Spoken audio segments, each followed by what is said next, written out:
What's up everyone? John Rettinger from Techno Buffalo here with an unboxing that I'm very excited about. This is sort of a yearly ritual now. We have the iPhone 4, the 32GB black version, ready to be unwrapped. So without further ado, let's go ahead and get started. And for those of you that may be wondering at home, here is the 3GS box next to it, just a little bit thinner here on the iPhone 4 side.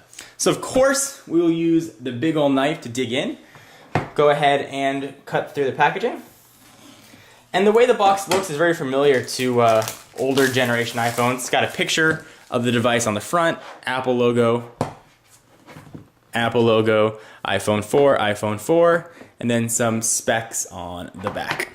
But enough about the box, it's what's inside that counts. Go ahead and open it up.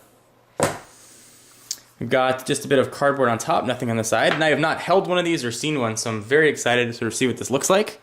Here is the iPhone 4, and I can tell you it feels very solid in hand. Very impressively so, actually. But I'll put that off to the side for just a minute, and we'll dig in and see what else we get.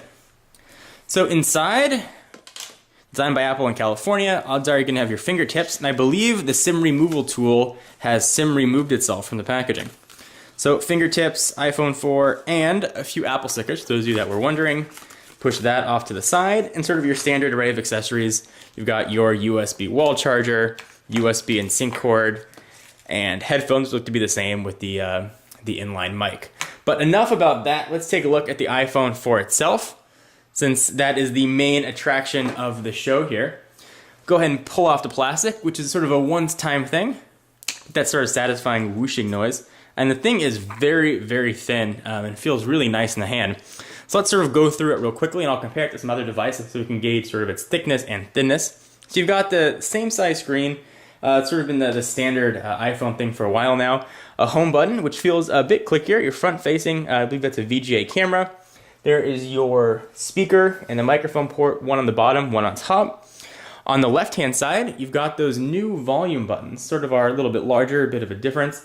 And you've got your new profile switcher right at top. There is one of the antenna bands on the left-hand side, and you've got the other antenna band on the right. For those of you guys that might not know, Apple actually integrated the antenna into the stainless steel of the phone, which should help with reception. And speaking of the side of the phone, you've got your micro SIM card right there at the little hole for a paper clip to pop out the micro SIM card.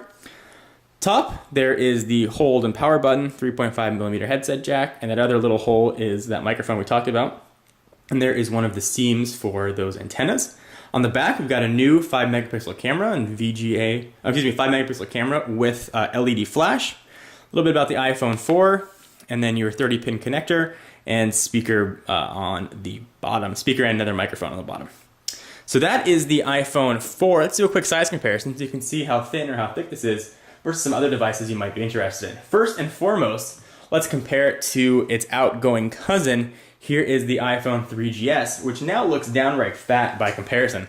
Let's put these two on top of each other, and you can see the thickness or thinness. There definitely is a noticeable difference there. This is supposedly the iPhone 4, almost a quarter thinner than the outgoing 3GS. You can definitely see it and feel it. Right off the bat, it makes sort of the 3GS feel a bit plasticky and chubby in the hand. Let's go ahead and continue sort of the size tour of some other devices you might be interested in. Here is the much, much larger EVO 4G. It looks like the grandfather or the father here to the children because it's so big, but it is a very thin device. Let me go ahead and show you the thinness of it. You can go ahead and compare and see how it's going to fit in your pocket. So there is the EVO. Next up, we'll compare it in size to the Droid Incredible for Verizon. And pretty similar in size, actually. There's that. Let's go to stack them. You can see the thickness. So the Droid Incredible is significantly thicker. And finally, the last phone that you guys may be considering is the Nexus 1. These are all sort of Android devices. Here is the Nexus 1. And a bit thicker. So I'm going to go ahead and dig into the iPhone 4. Certainly there'll be a ton of coverage coming up today, tomorrow, the next days. We'll be walking through all the features, doing full reviews and demonstrations. Anything in particular that you want to see of the iPhone 4, be sure to leave your comments. And be sure to check out technobuffalo.com for all of your tech news and to make your own tech sublog, even monetize it and make some bucks or talk to other users in our built-in social network. I am John Rettinger, and I will see you in the next video.